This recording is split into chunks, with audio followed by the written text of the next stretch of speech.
Salut tout le monde et bienvenue chez Hobbypam. Alors aujourd'hui, on va ouvrir une boîte.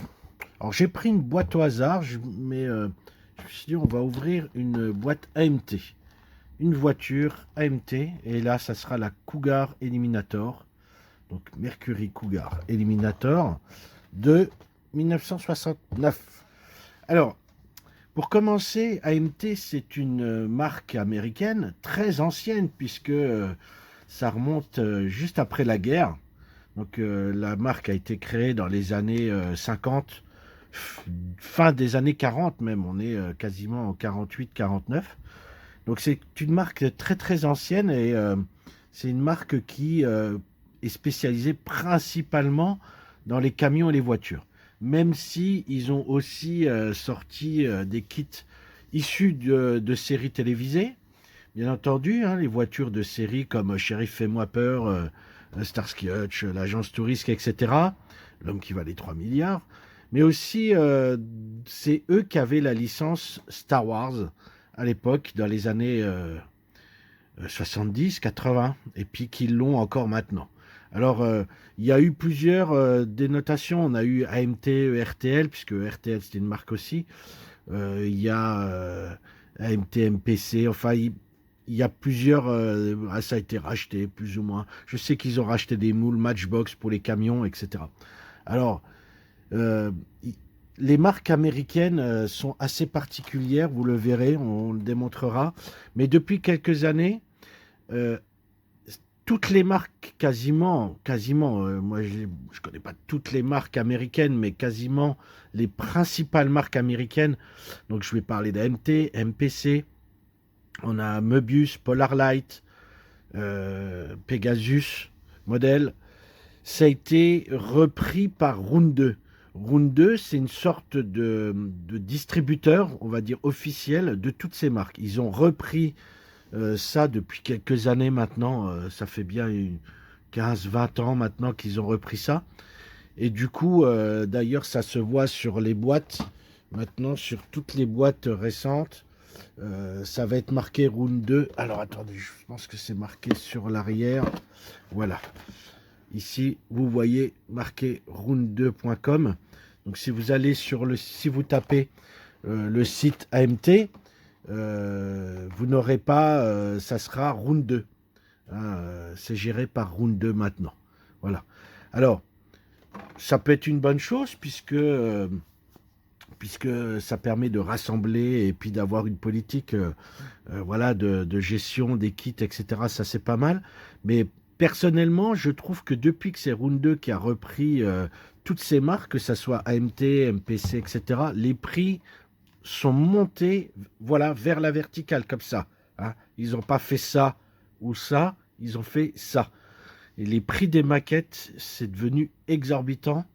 Enfin, moi, je trouve. Notamment, alors, il faut savoir aussi que depuis quelques années, il n'y a quasiment, enfin, pour moi, très très peu de nouveautés. C'est quasi que des rééditions. Et notamment dans le domaine que j'aime bien, qui est la science-fiction, ils ont réédité tous les kits Star Wars avec des nouveaux boîtages qui sont magnifiques, hein, des belles boîtes avec les photos des modèles de tournage, etc. Les boîtes sont très très belles. Les kits, c'est les vieux kits AMT, RTL de l'époque, à part le Faucon Millennium, où ils ont rajouté notamment les tranches sur le côté, puisque le kit d'origine était beaucoup trop large. Et c'est des prix, mais de malades. Enfin, je crois que le Faucon Millennium, il est à plus de 100 euros. Chez nous, il doit être à 150 euros, un truc comme ça. Les kits, les tout petits kits, notamment la TST, qui était tout moche, qui était mal foutu, pas très détaillé, on est à des 50 balles. Enfin, c'est des prix complètement délirants. Pour dire, c'est que quand ils ont sorti le Riser Crest du Mandalorian, donc des épisodes de Star Wars, Revell avait sorti le leur, qui tourne autour aujourd'hui des 60 euros, hein, on est entre 55 et 60 euros, et AMT a sorti le leur aussi, ils ont sorti à la même échelle, au 72e, le Razer Crest. Moi je ne l'ai jamais pris, parce qu'il a à environ 150-160 euros en France. Il est moins beau que le modèle de chez Revell. Et donc, moi, je ne l'ai pas pris. Tout simplement, je ne l'ai jamais eu en magasin. Donc, deuxième problème aussi de ça, mais ça, c'est pas dû à Round 2, c'est plus dû aux politiques actuelles et au marché qui est actuel, c'est que quand alors Round 2, vous pouvez aller sur leur page Facebook, par exemple, c'est pas mal parce que quasiment tous les mois, ils font une vidéo avec la présentation des kits qui sortent. Et le problème qu'il y a, c'est que quand vous voyez les nouveaux kits qui sortent, eh ben vous comptez 1 voire 2 ans de plus pour les avoir en France. Quand ça sort aux États-Unis à une date précise, eh ben vous rajoutez 1 an, voire 2 ans, voire pas du tout quand ça arrivera en France. C'est le problème, et on a le même problème de l'autre côté du monde avec les pays asiatiques, c'est-à-dire que quand Tamiya sort un kit, eh ben il y a un délai plus ou moins long entre la sortie du kit officiellement dans le pays d'origine et l'arrivée sur le marché européen, notamment sur le marché français. Alors, c'est exactement la même chose quand Revell sort un kit en Europe. Forcément, on les a avant les autres pays d'Asie et des États-Unis. Sauf que bah, forcément, en Asie, ils ont pléthore de marques. Aux États-Unis, il y a beaucoup de marques aussi, alors qu'en Europe, bah, on n'en a pas tant que ça. Et enfin, on en a beaucoup, mais on va dire dans l'Union européenne, on n'en a pas tant que ça. Et donc ça, voilà, ça crée quelque part des frustrations chez la clientèle, parce que la clientèle, elle se dit, mince, il y a des kits qui sortent, je vois les kits sortir sur les réseaux sociaux, sur les sites internet, etc. Et nous, en France, on n'arrive pas à les avoir. Et puis, si on veut acheter ça aux États-Unis, alors à une époque, c'était facile sur eBay. Hein, à l'époque du début d'eBay, on pouvait acheter les kits là, ça coûtait rien. Et puis, les frais de port, ça coûtait rien. Il n'y avait pas de frais de douane. On pouvait avoir une voiture comme ça pour 15-20 euros à l'arrivée en France. Aujourd'hui, c'est terminé. Hein, ça n'existe plus, malheureusement. Et il y a un deuxième problème qui se pose à ça, c'est que le marché est ce qu'il est. Et c'est pareil, des fois, j'ai des clients qui me disent, mince, il y a une sortie voiture, Gundam, etc., qui sort. Et on les voit pas arriver en France, ben parce que des fois, le marché national se suffit à lui-même. Et si, par exemple, AMT sort une voiture et qu'elle se vend très bien sur le marché américain, hein, du Canada jusqu'à l'Amérique du Sud, eh ben, on l'aura pas en France. On n'aura pas en France. Par exemple, chez Bandai, de l'autre côté du monde, au Japon, ils vendent déjà sur leur marché national, sur le marché asiatique, et nous, en Europe, on récupère ce qui reste. Donc, si un produit se vend très très bien dans leur pays, ce qui est normal, hein, pour là, il n'y a rien d'anormal, eh ben, nous, on l'aura pas. Et ça vient pas d'une politique plus ou moins protectionniste de leur part. C'est tout simplement que la ligne de production, elle ne peut produire qu'un certain nombre de kits avant que le moule se dégrade. Hein, le moule est prévu pour un certain nombre de kits. Après, il se dégrade, il faut le réparer, il faut le réaliser, le nettoyer, etc. Et bah, si il ne peut pas en produire une de plus, et ben si tous les modèles se vendent sur le marché national, bah, nous, on ne les aura pas, tout simplement. Alors il faudra attendre que la marque réédite des kits. Et des fois, bah, ils ne le font pas parce que ça coûte trop cher, parce que bah, voilà, il faut réussir à revendre les kits et ça coûte quand même de l'argent. Et donc, eh ben, on ne les aura pas. Donc c'est très très compliqué. Avant, on n'avait pas ce phénomène-là parce qu'avant, on n'avait pas les réseaux sociaux. On ne voyait pas les nouveautés arriver chez les gens ou les marques n'avaient pas de moyens de diffusion aussi faciles. Donc on voyait les nouveautés arriver sur les salons et après on les avait en magasin. Donc ça faisait un délai très court. Or maintenant, comme les nouveautés, on les voit arriver sur les réseaux et sur les sites internet étrangers, eh ben, on se dit mince, chez nous, on les a pas. Alors des fois, j'ai des clients qui m'appellent en disant, moi je comprends pas, la boîte elle est sortie, je vois des gens sur les réseaux les monter, des vidéos sur YouTube où les gars les montent et je les trouve pas en magasin. Ben, vous les trouvez pas en magasin parce que peut-être que la voiture est sortie aux États-Unis, que c'est un Américain qui la monte ou en Asie et que bah, nous, il va falloir attendre pour pouvoir la voir. Et des fois, bah, je comprends la frustration des gens. C'est des fois des modèles très sympas qui sortent et nous, on les a pas. Enfin, ça, c'était le petit coin un peu politique commerciale et puis tout ce que ça sous-entend. Et on va attaquer tout de suite ce qu'il y a dans la boîte. Alors, les boîtes AMT, moi, je les aime particulièrement, j'aime bien les box art. C'est un peu façon dessinée à l'ancienne. Vous savez, comme si vous connaissez un peu les pubs américaines de cette époque, les années 50, 60, c'était des dessins, et c'est toujours magnifique. Donc là, on a des pièces qui sont présentées. On a le moteur, des jantes, les pneus, voilà, des petits accessoires en plus. Et puis de l'autre côté, on vous présente une autre décoration. Ça permet de faire une décoration un petit peu différente. Donc des boîtes que j'aime bien, souvent chez AMT aussi. Hop, sous la boîte, on a, je vais la mettre à l'endroit, les grappes qui sont présentes et puis les licences. Donc là, on a la licence Ford. Là, donc on sait que c'est présenté sous licence. Et là, on a les étiquettes européennes qui prouvent que le produit est bien passé par un distributeur européen et qu'il est conforme aux normes européennes. Sachez que si vous n'avez pas ça et que vous vendez une boîte où il n'y a pas ça, c'est considéré comme une contrefaçon et vous pouvez être poursuivi parce que le produit n'est pas conforme aux normes européennes. Et oui, il faut le savoir. Donc si un magasin vous vend des boîtes où il n'y a pas ça, ou si moi j'ai un contrôle et que j'ai pas ça, on peut me retirer les boîtes parce que je n'ai pas le droit de les vendre. Ce qui rajoute encore, bien entendu, à toutes les normes qu'on connaît, des difficultés. C'est pour ça qu'on paye les boîtes plus chères, parce que les boîtes sont obligées d'arriver chez un distributeur qui vérifie la conformité, qui met des étiquettes à des tailles précises, des dimensions précises. C'est réglementé par l'Union européenne. Et bien sûr, ça c'est un coût, hein, c'est le consommateur qui paye tout ça à la fin. Alors, qu'est-ce qu'on a? On a plein de petits, des petits documents. On a un petit catalogue. Ah, c'est toujours sympa d'avoir dans les boîtes. C'est devenu pas très courant maintenant d'avoir des petits catalogues. On a un petit truc qui sert à rien mais qui est rigolo. Donc on peut monter la petite boîte. Il suffit de découper, ça fait une boîte, on va dire, divisée par 4.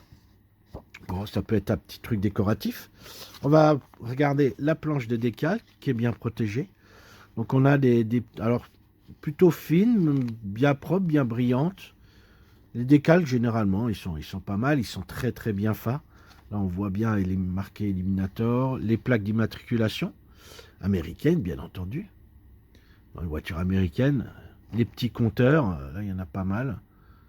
Voilà, on a soit des plaques, soit on va mettre le petit logo Cougar, et puis ou l'année. Moi j'aime bien les plaques un petit peu américaines, ça fait toujours sympa. Ça c'est petites planches de décalque. Les notices qui n'ont pas changé depuis Mathusalem. Donc c'est des grandes feuilles qui se déplient voilà, dans un format pas très pratique, mais bon, voilà. Là, ça ferait presque du A3, voire plus. Chaque étape est plutôt bien définie. Donc ils vous disent, voilà, le moteur. Alors, j'ai pas précisé que le kit, là, c'est une réédition. Le kit date de 1967. Le kit date d'avant l'apparition de la voiture. C'était déjà un kit, disons, amélioré. Ils ont rajouté des pièces, etc. Mais le kit d'origine, c'est 1967. Et après, ils ont rajouté en fonction des années des modifications. Donc, vous imaginez quand même bien, le moulage date de 1967. Alors, le moteur, alors souvent chez MT, MPC, Möbius, etc., il y a souvent les moteurs. Donc avec, vous voyez, en anglais, on vous dit les pièces, à quoi ça correspond. Ça, c'est pas mal. Toutes les marques de maquettes ne le font pas.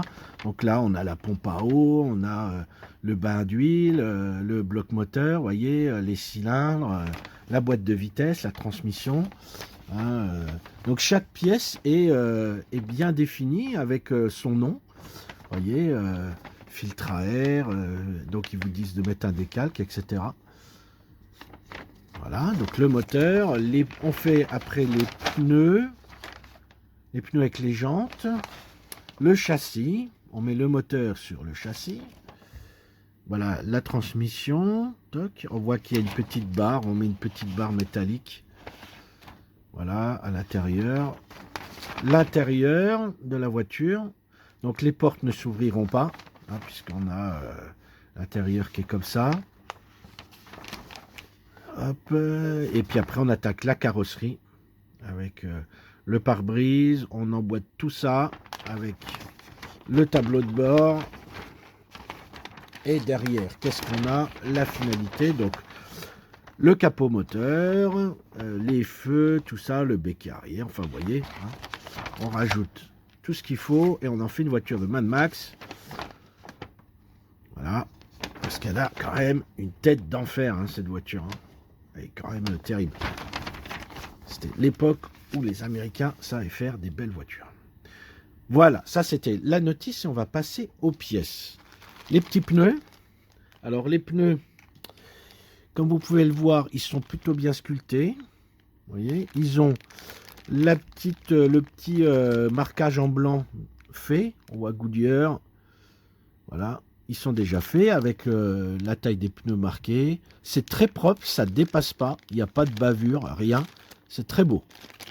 Les petites tiges en métal, voilà, pour la direction des roues, là, pour positionner les roues. Et c'est très très propre. Franchement, ça, c'est très beau.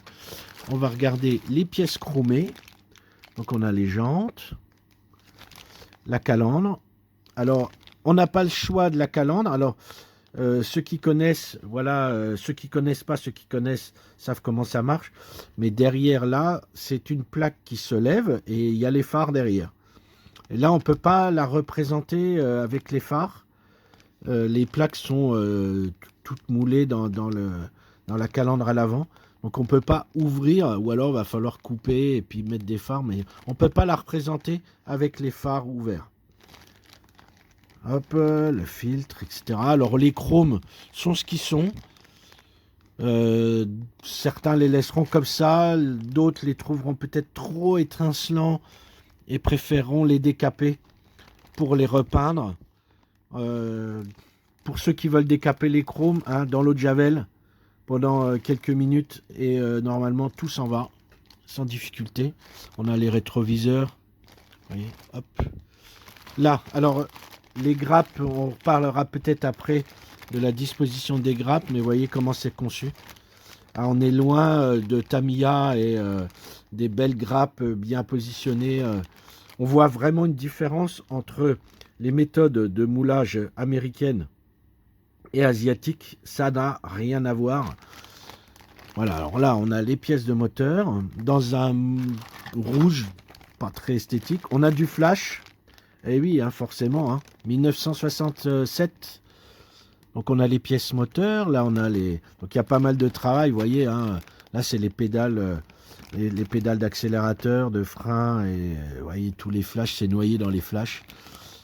Les pièces, donc il y a des pièces relativement fines, hein. Là on voit les petits câbles. Là on voit que, bah, par exemple, regardez, ça c'est typique des vieux moules. Vous voyez les lisses là, et ben on voit là, elle n'a pas été finie en fait. Le plastique il n'a pas été jusqu'au bout. Alors bon, c'est pas très très grave parce que une fois qu'il y aura le radiateur, tout ça, ça se verra pas, mais ça c'est typique vraiment des vieux moules. Vous voyez, là l'hélice, elle n'est pas finie en fait. Les deux hélices là, le plastique n'a pas été jusqu'au bout du moule et du coup, bah, les pièces elles sont tronquées. Voilà. Alors là, ça c'est les pièces de la roue, le volant, etc. Bah, on va passer. Là, on a le tableau de bord. Vous voyez les grappes comment c'est fait. Bon. Là, c'est les pots d'échappement. On a les sièges. Le tableau de bord avec quelques détails comme des petits câbles. Je pense que les plus perfectionnistes vont refaire ça. Le capot, l'intérieur du capot avec une espèce de texture pour imiter un peu les trucs anti-brûle. Les trucs anti, quoi. Vous voyez ?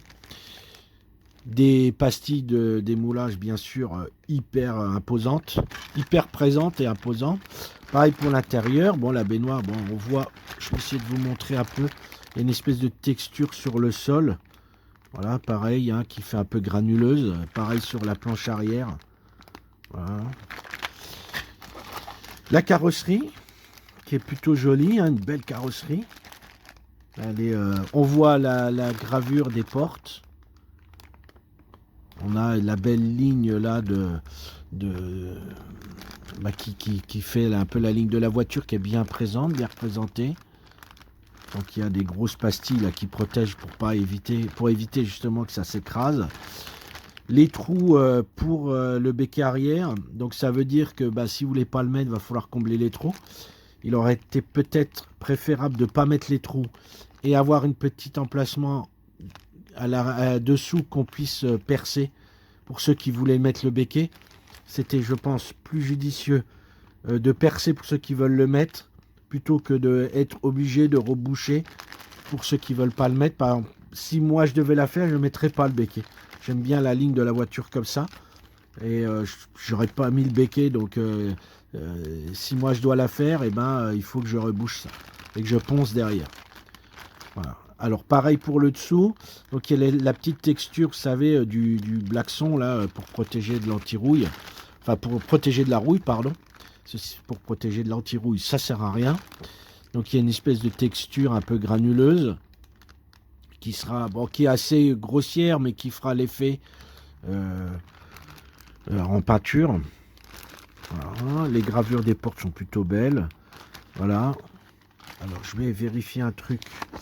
Mais normalement, je crois qu'il y a bien les rétroviseurs. Est-ce qu'il y a les rétroviseurs? Ben non, il n'y a pas de rétroviseur, vous voyez, par exemple. Est-ce qu'il y a les rétros? Oui, il y a les rétros. Je suis bête. Il y a bien les rétros.